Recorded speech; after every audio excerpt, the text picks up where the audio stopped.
बिस्मिल्लाहिर्रहमानिर्रहीम, अस्सलाम वालेकुम। एक और नई वीडियो में आपको खुशामदीद। एक और फरमाश पे काफ़ी लोगों की शिकायत है। काफ़ी लोग मुझे मैसेज करते हैं, व्हाट्सएप पे कमेंट करते हैं कि हमारी भैंस का जो है एक थन छोटा हो गया है, 3 बराबर है। काफ़ी और लोग मैसेज करते हैं कि हमारी भैंस और मंझ जो है उसके 2 थन बराबर हैं, 2 छोटे हो गए हैं।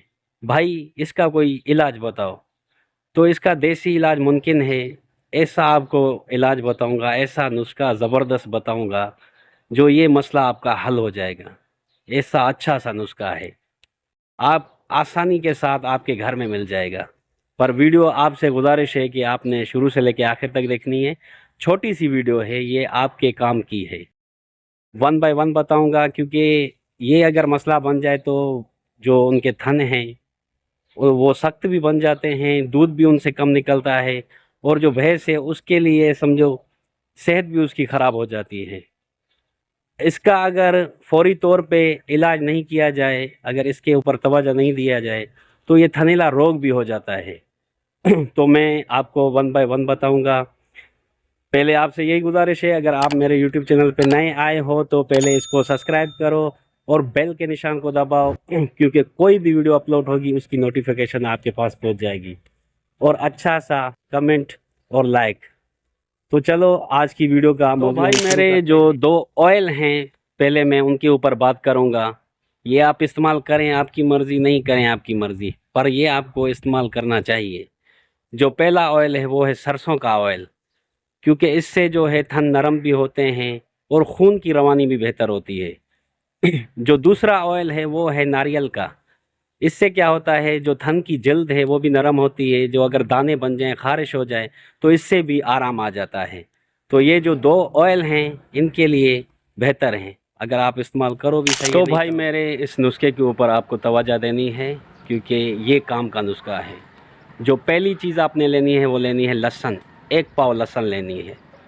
और जो दूसरी चीज़ लेनी है आपको वो लेना है 2 किलो दूध, भैंस का खालिश दूध हो।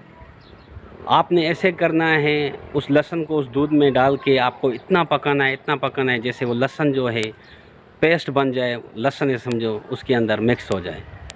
तो आपको क्या करना है, उसको नीचे उतारना है। आपने 1 पाव उसमें चीनी डालनी है, तो आपने उसको घोल के उसका चीनी को भी उसमें हल कर देना है आपको।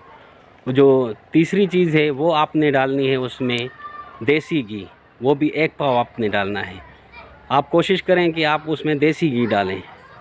तो आपने ये चारों को मिक्स करके आपने जैसे ही ये ठंडा नीम हो जाए तो आपने अपनी भैंस को खिला देना है। तो भाई मेरे ये एक खुराक है। आपने क्या करना है, जैसे ही डिलीवरी होती है, गाय हो या भैंस हो, उससे 1 महीना पहले आपको ये खुराक देनी है। 8 खुराक आपने देनी है। 1 माह पहले जैसे डिलीवरी होती है ना, तो उससे 1 माह पहले आपने ये खुराक उसको देना है। 8 खुराक देनी है। ये एक खुराक 1 दिन की है। तो इंशाल्लाह ताला मैं यही उम्मीद करता हूँ कि आपके जो भैंस के थने हैं वो बैलेंस में आ जाएंगे, दूध भी सही देंगे और उनकी सेहत भी अच्छी हो जाएगी। तो उनके जो थन हैं बराबर हो जाएंगे। तो उम्मीद करता हूँ कि ये वीडियो जो है आपको पसंद आई होगी। ये नुस्खा आज़माओ जिस तरीके से मैंने आपको बोला है। मैं यही उम्मीद करता हूँ जिन जिन भाइयों का ये मसला है थन का, ये हल हो जाएगा। तो अगर मेरे चैनल पे अगर नए आए हो तो पहले उसको सब्सक्राइब करो, लाइक करो, शेयर करो और घंटी के निशान को दबाओ। चलो भाई मिलते हैं दूसरी वीडियो में। Thank you.